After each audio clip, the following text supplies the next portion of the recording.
I've always believed the smallest gifts carry the biggest meaning. Maybe that sounds corny, but it's how I was raised, by people who understood that kindness didn't have a price tag. My name's Daniel, I'm 26, and for the past few years, I've done most of my Christmas shopping at a local thrift store tucked between a laundromat and a pawn shop.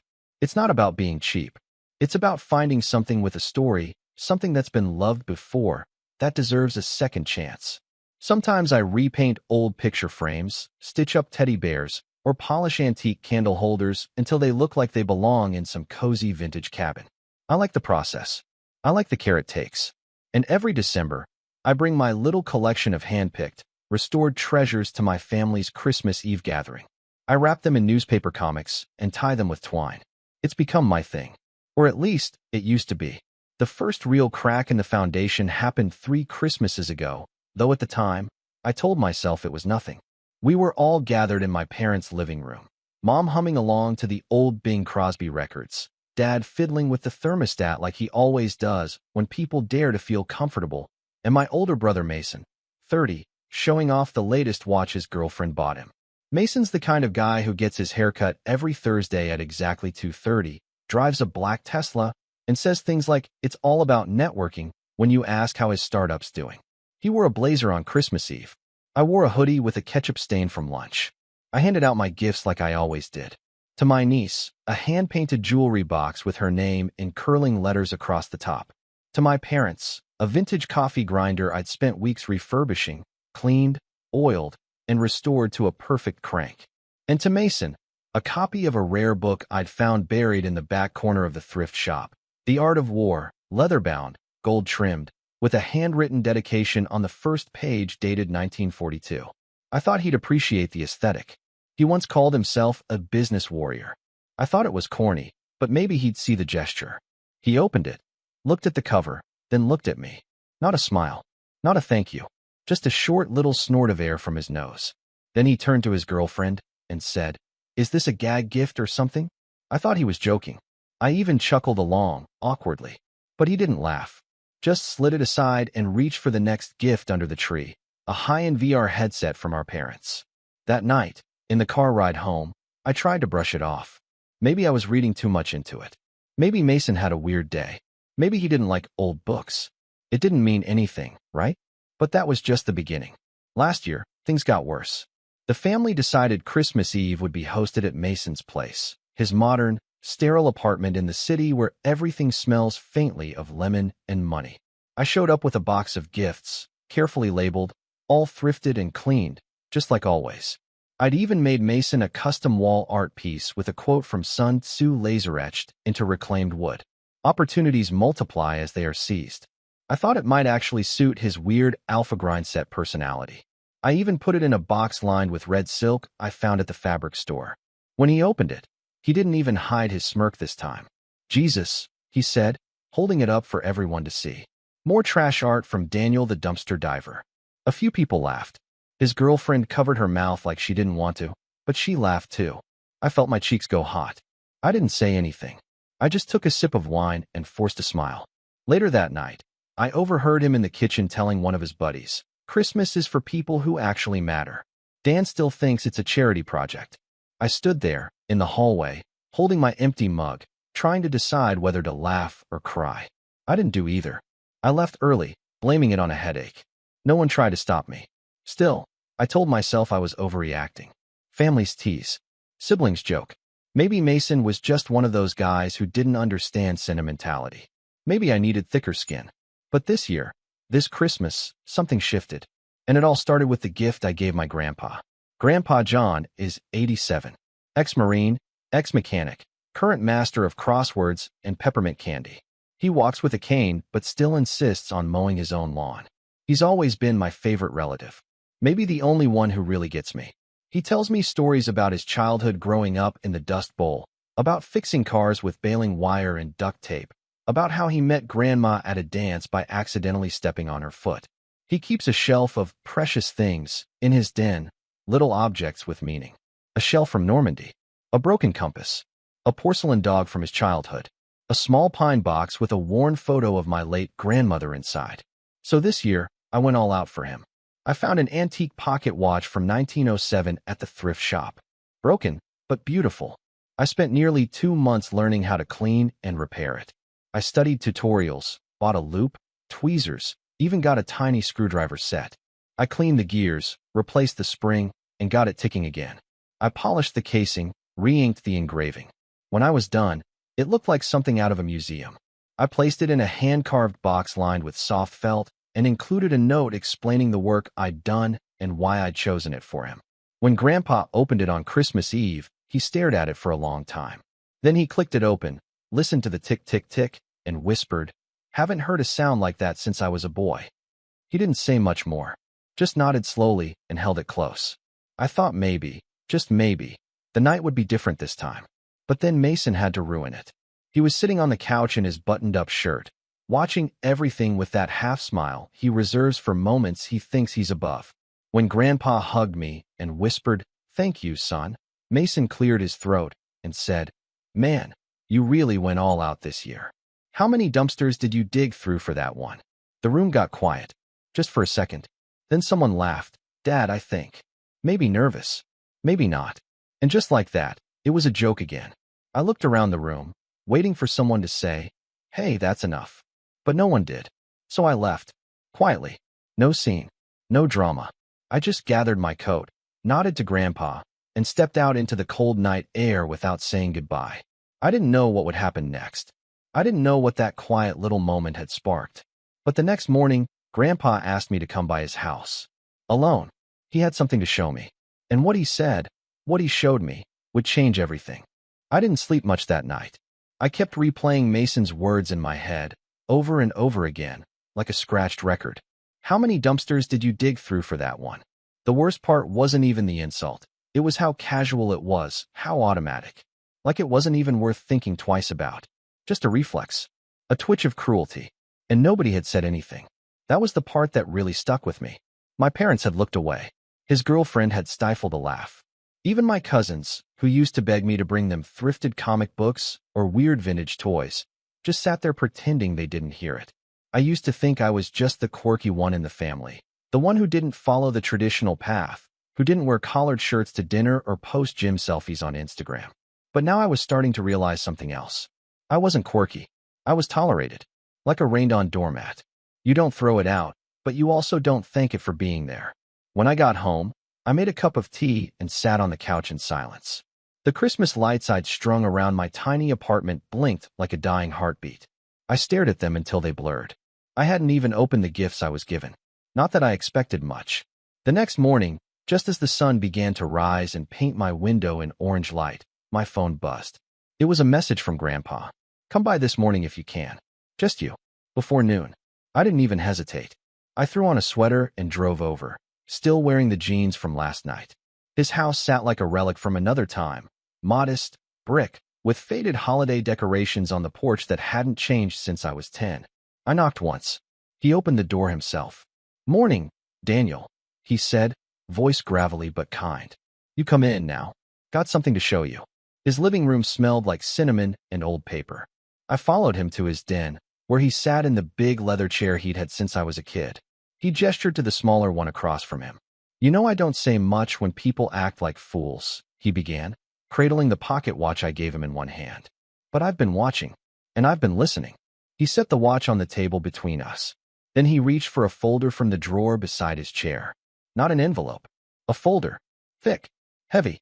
He opened it, flipped through a few pages, then held one up to me.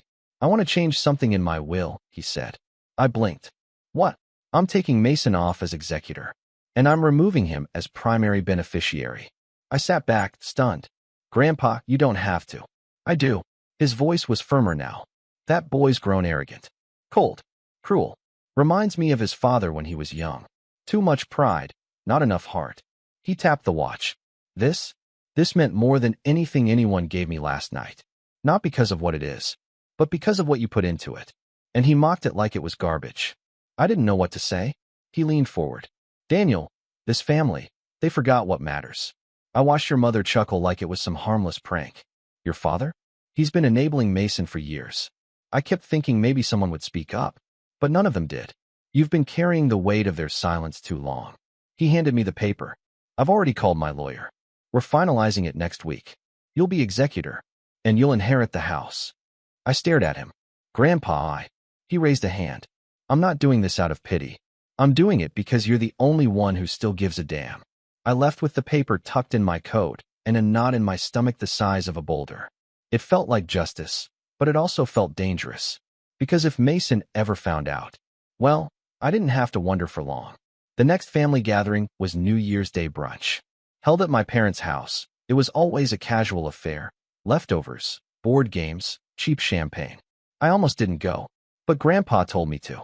He said, let the boy show his teeth first, then bite back. So I showed up, played the part, smiled, said, Happy New Year, like nothing had changed. Mason was there, of course, lounging like he owned the place, one arm around his girlfriend, the other flipping through his phone. He barely acknowledged me. Fine. That was normal. Then came the toast. My dad raised a glass of orange juice and gave his usual speech about family, growth, and moving forward. It was cookie cutter, harmless. But when Mason took the floor after him, everything shifted. I just want to say, he began, smiling like a politician, that this past year has taught me a lot, especially about success and who supports it. He glanced at me. Not everyone in this room understands what it takes to build something real. Some people still think flea markets count as ambition. A couple of snickers from the younger cousins. My mom chuckled nervously. But I'm grateful, he continued, because next year, when I take on my new role, he paused for effect. As executor of Grandpa's estate, I plan to preserve the family legacy with dignity. I blinked. What? I've already spoken to Grandpa, he went on. He told me his wishes. We're just finalizing the paperwork. I felt heat rise up my neck. He was lying. Boldly. Brazenly. I looked at Grandpa, who was staring at Mason like he'd grown a second head. And I planned to renovate the house, modernize it. It's falling apart, you know? That's when I snapped. Not publicly. Not with shouting. But something inside me cracked. After the toast, I pulled Grandpa aside. Did you tell him? He shook his head slowly. Not a word. He's assuming. Or lying. And then Grandpa said something that changed everything. Maybe it's time he learned he's not untouchable. That night, I started digging. Not into dumpsters. Into files. I looked up Mason's business, which I'd always avoided out of spite. Turns out, his startup was more smoke than fire. Flashy website, vague descriptions, investor promises with no follow-through. And that condo he flaunted? He didn't own it. It was leased, with his girlfriend's name on the paperwork. But what really caught my attention was a lawsuit. Small, quiet, buried in online records from 3 years ago. A former contractor had sued Mason for breach of contract and unpaid fees. The case was dismissed, but not because Mason was innocent, because the plaintiff disappeared. Literally dropped off the map. I filed it away, noted the names, made screenshots, because I knew what was coming next. A week later, my mom called me. Not to check in, not to apologize. Daniel, she said, Mason told us you've been making claims about Grandpa's will. That's not appropriate. You're causing tension in the family. I haven't told anyone anything, I said. But thanks for assuming. She sighed like I was a burden. Just don't start drama, okay? Mason's always been the responsible one. You know that. Click. No, how are you? No, I'm sorry he embarrassed you. Just another reminder of where I stood.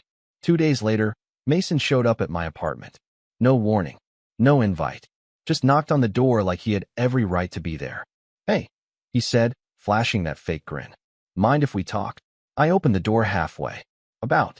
He leaned against the frame like we were old friends. I heard you've been spending a lot of time with Grandpa. Just wanted to say, don't get any ideas. I stared at him. Ideas? You know what I mean. He stepped closer. Grandpa's old. Sentimental. He doesn't always think clearly.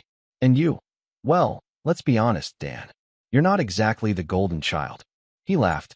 Like it was hilarious. Like this whole thing was just a chess match he already won. You're a good guy, he added. But you're not the kind of guy people trust with big decisions. Then he clapped me on the shoulder and walked off. That night, I looked at the paper Grandpa had given me again. Executor. Inheritor of the house. Mason thought he'd already won. That the world owed him victory by default. But he had no idea what was coming. And the funny thing? Neither did I. Because 3 days later, everything exploded. Louder, faster, and more brutally than I could have ever expected. 3 days later, my world tilted. I woke up to 37 missed calls and a voicemail from Grandpa's neighbor, Mrs. Franklin. She's known me since I was a kid. Always gave out those orange peanut-shaped candies at Halloween that nobody actually liked, but everyone took out of politeness. Her voice on the voicemail was tight, urgent. "Daniel? Honey, it's Mrs. Franklin. I didn't want to overstep, but the paramedics just took your grandfather. He collapsed in the front yard. It looked like a stroke. They're taking him to St. Clair's. I'm so sorry. I didn't even put on socks. I just grabbed my coat and keys and ran out the door. My heart was hammering in my chest the whole drive, faster than my foot on the gas. I don't even remember the red lights. I don't remember parking. I just remember the white corridors and the fluorescent lights buzzing like flies in my ears. They let me in because I was listed as emergency contact. I sat by Grandpa's side, holding his hand, watching the rise and fall of his chest. The doctor said he'd had a minor stroke. He would likely recover, but slowly. Rest was key. Minimal stress. Limited visitors. He opened his eyes once. Just once. Looked at me, blinked, and whispered, "Don't let them take the house."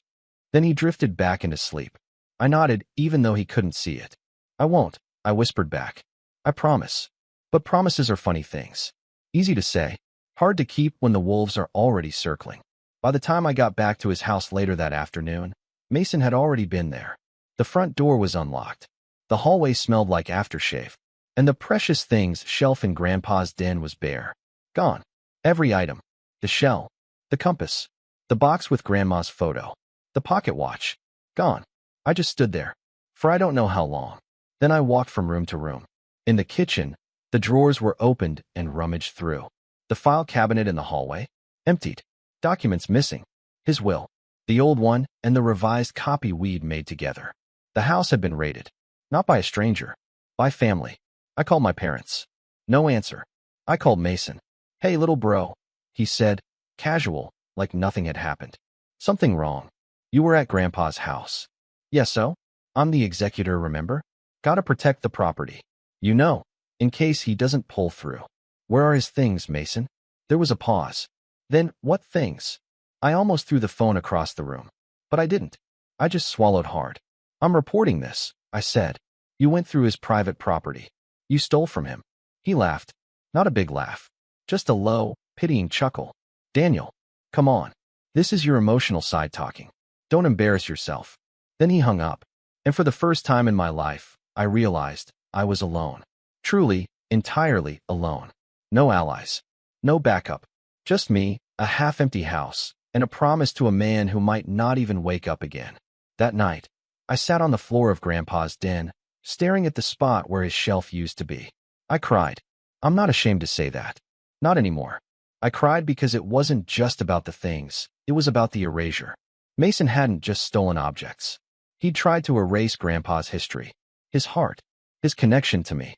And then, like someone flicked on a light inside me, I stopped crying. I started planning. First, I filed a police report. Not that I expected it to go far, but it created a paper trail. Then I contacted Grandpa's lawyer and informed him of the unauthorized access to the property. He was sympathetic, but without Grandpa conscious to confirm the new will, it was tricky. "Do you have a copy?" he asked. I did. Thank God I did. I scanned it. Sent it over. The lawyer promised to do what he could, but with Mason's claims and the missing original, everything was in a precarious legal limbo. If Grandpa passed before speaking again, Mason could contest it and win. So I started documenting everything. Every interaction, every text, every voicemail, every visit I made to the hospital. I wrote down dates, times, witnesses. Mrs. Franklin agreed to sign an affidavit that Mason entered the house without Grandpa's permission. The lawyer said it might help. Meanwhile, I stayed at Grandpa's house, slept on the couch, took care of the mail, fed the neighbor's cat when she went out of town, just to stay in people's good graces. I became a fixture in the neighborhood. Mr. Parker down the street lent me his snowblower. His daughter made me muffins. People noticed. People remembered. And quietly, people started to talk. "He's the good one," I heard one of them say one day, as I was shoveling the driveway. Always was. I didn't respond. But inside, something started to shift. A small ember. A bit of warmth. The climb back up didn't happen all at once. It never does. But piece by piece, I started to rebuild, not just the case, but myself. I pulled my old tools out of storage, the ones I'd used to fix Grandpa's watch. I started going back to the thrift store, not to escape, but to reclaim something. Every item I picked up, I asked myself, would Grandpa have liked this? I bought a busted old clock, restored it, and donated it to the senior center in his name. I framed one of Grandma's old recipes, cherry apple pie, and gave it to Mrs. Franklin. I painted a wooden sign for the neighborhood entrance, something warm and welcoming. People started noticing. And they didn't just notice, they thanked me. For the first time in years, I felt useful. I began volunteering at the hospital, just small things. Running coffee to nurses, reading to patients whose families never visited.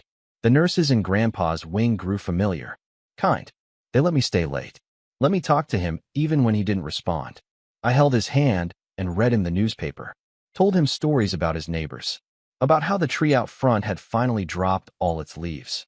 About how Mason's cologne still haunted the front hallway, but I'd scrubbed most of it out. I wasn't just waiting anymore. I was living. And then, a month after the stroke, something happened. I was reading to him, as always, and I paused to take a sip of water. That's when I heard it. Cherry apple pie. I froze. I looked at him. His eyes were open. He blinked slowly, smiled. She used to make it every winter, he said. I nodded, choking back tears. She did. He reached for my hand. They tried to take everything, didn't they? I squeezed his hand. I'm working on it. He didn't say much more that day, but it was enough. He was awake. He was present. And Mason had just lost his most powerful weapon, silence. But the battle wasn't over. Not by a long shot. Because 2 days later, I got a call. Not from the hospital. From a real estate agent. Hi, is this Daniel? She asked. I'm calling on behalf of Mr. Mason Fields. He's listed you as a current occupant of the property located at 418 Cedar Grove Lane. He's requesting that you vacate the premises within 10 days so it can be prepared for sale. My blood turned to ice. He doesn't own the house, I said. There was a pause. He provided documentation indicating otherwise. I thanked her, hung up, and stood in the kitchen staring at the old clock I'd just repaired that morning. Mason had filed a fraudulent deed transfer. He was trying to sell Grandpa's house right out from under him. And if I didn't stop him, he might succeed. But I wasn't the same Daniel I'd been in December. I wasn't the awkward little brother with thrift store wrapping paper and too much hope. I was the man Grandpa trusted. I was the man who rebuilt from rubble. And I was about to remind Mason that some things, some people, can't be bought, erased, or sold. By the time I hung up with the real estate agent, I wasn't even angry. That surprised me.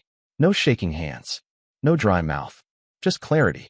A quiet, focused rage. Not the explosive kind, but the kind that sharpens you. For the first time in my life, I saw Mason for what he really was. A con man in a tailored shirt, feeding off a family too blind, or too comfortable, to stop him. But I wasn't blind anymore. And I wasn't going to let this slide. I pulled out the folder Grandpa had given me, the one with the original draft of the updated will, the one where I was executor. It wasn't notarized yet, but it was signed, dated. I'd scanned it weeks ago, and I had both the digital and physical copies stored safely in a fireproof box in my apartment. I texted Grandpa's lawyer again, David Klein, and told him what had just happened. He called me back 10 minutes later. Daniel, I've dealt with a lot of slime balls. But this is bold. If Mason forged any documents to transfer property before your grandfather was declared legally incapacitated, that's fraud. Felony level. Can we stop the sale? I can file a temporary injunction. If I get confirmation from your grandfather, preferably on video, that he never authorized a sale or deed transfer, we can block the transaction immediately. He's speaking again, I said. He's still weak, but he's lucid, clear. Then we move fast. That afternoon, I brought my laptop to the hospital. The nurses cleared the room and gave us privacy. I propped up the webcam, hit record, and asked Grandpa 2 questions. Did you give Mason permission to access your home or remove personal property? Did you authorize a transfer of the deed or sale of your home? His answers were short, but firm. No, and no. He even raised his hand and pointed to the camera. That boy's been taking what's not his for years. Time someone put him back in his place. I sent the video to David. By the next morning, He had filed for an emergency injunction and submitted the new will into preliminary probate review. He warned me it would still be messy. Mason would fight it. But now we had leverage. Still, I needed more. I needed to do what Mason would never expect me to do. Play his game. And beat him at it. I started digging. Again. This time deeper. I used Grandpa's old desktop. Yes, he still had one of those. And searched through his paper files. He kept everything. Receipts from 20 years ago. Bank statements in neat little folders. Even his military paperwork. Tucked behind a stack of warranty slips, I found something interesting. A letter from Mason. Dated 5 years ago. A request for a bridge loan to cover business expansion. Grandpa had scribbled in the margin, $17,500. Paid. No repayment made. I stared at it for a long time. Grandpa had loaned Mason money. A lot of money. And he never paid it back. I took a picture. Filed it away. I kept searching. That's when I found the old security camera hard drive. Grandpa had installed 2 cheap cameras in his house years ago.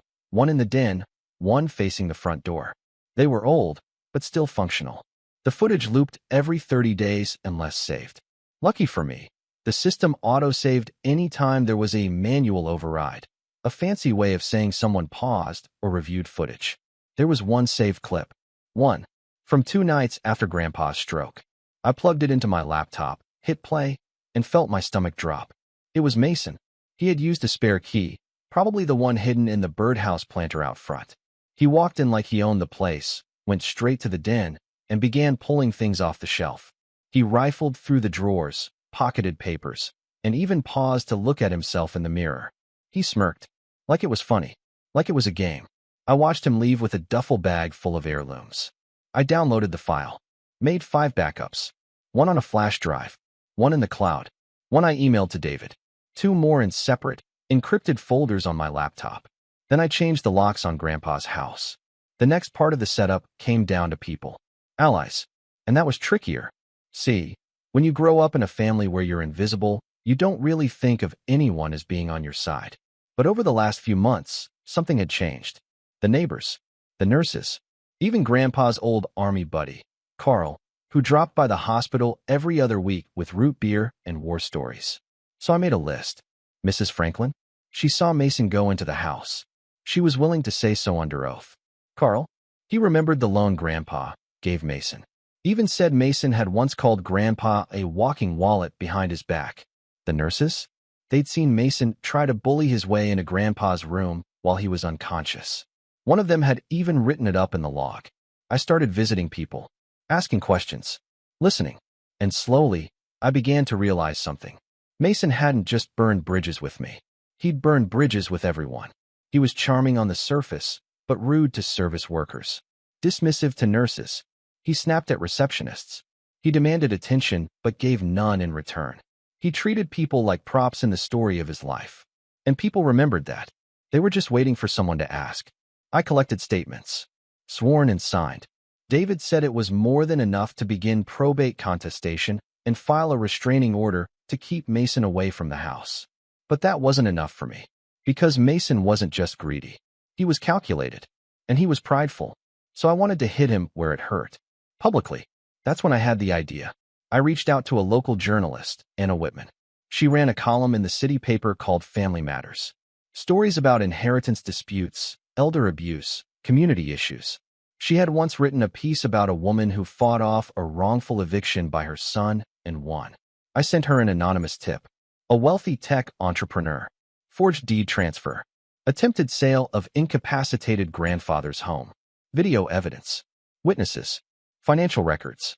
A potential story of fraud, betrayal, and karma. She was interested. I didn't give her names. Not yet. But I gave her just enough to start digging. Then I called Mason. You need to come by Grandpa's house? I said. Oh, what for? There's something you should see. He showed up the next morning. Wearing sunglasses. Holding a coffee. Like he was strolling into a brunch meeting. Thought you'd have the locks changed, he said, smirking. I did, I said, opening the door. But I figured you deserved a front row seat. He walked in, looked around, and frowned. Where's all the stuff? You mean the stuff you stole? Probably wherever you stashed it. He looked at me. You can't prove that. I handed him a flash drive. Watch it. Or don't. Either way, David has a copy. And so does Anna Whitman. His smirk faltered. You're bluffing. I'm really not. He stood there, frozen. I also know about the loan, the lawsuit, the fake deed transfer. Oh, and by the way, the house. It's off the market. For good. Court order. You think you can just... I know I can. Because I have facts. Proof. And you? You have a trail of lies and a reputation built on paper. He opened his mouth, closed it, then turned to leave. Before he stepped out, he paused. You always were the quiet one. Guess I underestimated you. No, I said. You just didn't see me. That's not the same thing. He left, and I knew he wasn't done. Not yet. But neither was I. Because the final blow was still coming. The part where I didn't just protect what mattered. I took back everything he stole, and made sure he could never do it again. The morning the story hit the paper, I was sitting next to Grandpa in his hospital room, peeling an orange. He was stronger now. Not walking yet, but talking more, eating more. His voice was rough but steady, and when I read him the front page headline, he didn't say a word at first. He just chuckled, low and gravelly, and then held out his hand for a slice of orange. Tech entrepreneur under investigation for fraudulent deed transfer and elder exploitation, it read. Below that, sources allege attempt to sell incapacitated grandfather's home. Video footage and legal filings support contested inheritance claim. There was no name in the headline, but the article was unmistakably about Mason. It detailed the anonymous video, the injunction, the suspicious loan, and the missing heirlooms. The journalist, Anna Whitman, had done her homework. She didn't just report the story, she connected the dots. Mason's name was buried halfway through the piece, but by the time readers got to it, the picture was already clear. Greedy grandson tries to snatch inheritance, gets caught, and the community rallies behind the grandfather and his quiet, steady caretaker, his other grandson. Me. I hadn't planned on becoming a symbol for anything, but that's what happened. Calls started pouring in. Community members sent letters to Grandpa. The hospital got flowers. Someone taped a handwritten note to the front door of Grandpa's house. Some legacies aren't for sale. Mason, on the other hand, vanished. Not literally, but socially. His condo lease was terminated less than 2 weeks later, probably his girlfriend's doing. She didn't want to be attached to him after the article came out. Her social media went private, then disappeared entirely. A mutual cousin told me she moved back to Chicago. Mason, apparently, had been couch hopping ever since. Meanwhile, Grandpa's house was legally locked down. The new will, once Grandpa formally re-signed it in front of a notary, became the active file in probate court. Mason tried to contest it through his lawyer, claiming undue influence. But with the video footage, the community statements, the neighbor witnesses, and the very public bad press, his claim collapsed within weeks. His lawyer dropped him. David Klein called me and said, I've never seen a case collapse this neatly. He set fire to his own credibility before we even stepped into court. But I wasn't done yet, because there was still the matter of the heirlooms. The compass, the photo box, the pocket watch. I had no legal proof Mason still had them. No direct way to force him to return them. But sometimes, pressure isn't applied in court. Sometimes, it's applied in the quiet spaces where a man like Mason still thinks he has control. I texted him. Just one line. The watch you stole? I'm getting it back. One way or another. He didn't respond. But a week later, a package showed up at Grandpa's house. No return address. Inside, wrapped in a sweatshirt that still smelled like Mason's cologne, were every single item from Grandpa's shelf. Even the silk-lined box I'd made. No note. No apology. Just silence. I showed Grandpa, and he stared at each item like he was seeing old friends return from war. He held the compass for nearly 10 minutes. Didn't say a word. Then he looked at me and said, You kept your promise. I nodded. We're not done yet. Because revenge, to me, wasn't about punishment. Not anymore. It was about justice. About correction. About pulling something broken into the light and saying, no more. So I gave the video footage to the state's Elder Abuse Task Force. They launched an investigation. I gave the unpaid loan documents to a civil attorney. Mason was sued for the $17,500 plus interest. He didn't show up in court. A default judgment was entered. The court authorized wage garnishment, though, to be honest, there weren't many wages left to garnish. His startup was already hemorrhaging. Clients had backed out. Investors ghosted him. A few people had recognized the name from the article and connected the dots. One even wrote a blog post about their experience being conned by Mason. It went semi-viral. In a matter of months, his empire of smoke collapsed. And I didn't even have to push. I just held up a mirror. As for me, life didn't change overnight. But it did change. Grandpa moved back into his house after 3 months of rehab. I helped modify it, grab bars in the bathroom, ramps at the door. Carl came over on weekends to help. Mrs. Franklin brought soup. The neighborhood, once just background noise, became something closer to family. And I found something else too. Purpose. I started taking on more repair projects. For neighbors. For friends. I posted a listing online. Restoration with story. Heirlooms brought back to life. People responded. Not because they needed perfect items, but because they wanted meaningful ones. The business grew. Slowly, honestly, without flash. Just me, my tools, and a workbench by the window. And one day, 6 months after it all ended, I got a letter. From Mason. Typed. 2 paragraphs. No salutation. I underestimated you. I won't pretend I'm sorry for everything, because I'm not. But I am embarrassed. You won. Fair and square. Keep the house. Keep it all. I'm done with this family. No return address. No way to reply. I read it once. Then twice. Then I folded it, placed it in the back of the photo box, and slid it onto the shelf in Grandpa's den, restored, rebuilt, and glowing with quiet dignity. Because that letter wasn't for me. It wasn't closure. This, everything else, was. Rebuilding my life brick by brick, not with vengeance, but with intention. With care. With truth. And every now and then, someone asks me, how did you stay so calm? How did you not explode? And I tell them what Grandpa told me the day he handed me the pocket watch. You don't scream when someone tries to steal your legacy. You protect it, piece by piece. Because revenge doesn't always come with fireworks. Sometimes it's quiet, measured, precise, and it ends when the thief has nothing left to take, and you have everything worth keeping. And now, every night before I lock up Grandpa's house, I pass by the shelf in the den. I look at the compass, the shell, the box, the watch, and I smile, because everything that matters is right where it belongs.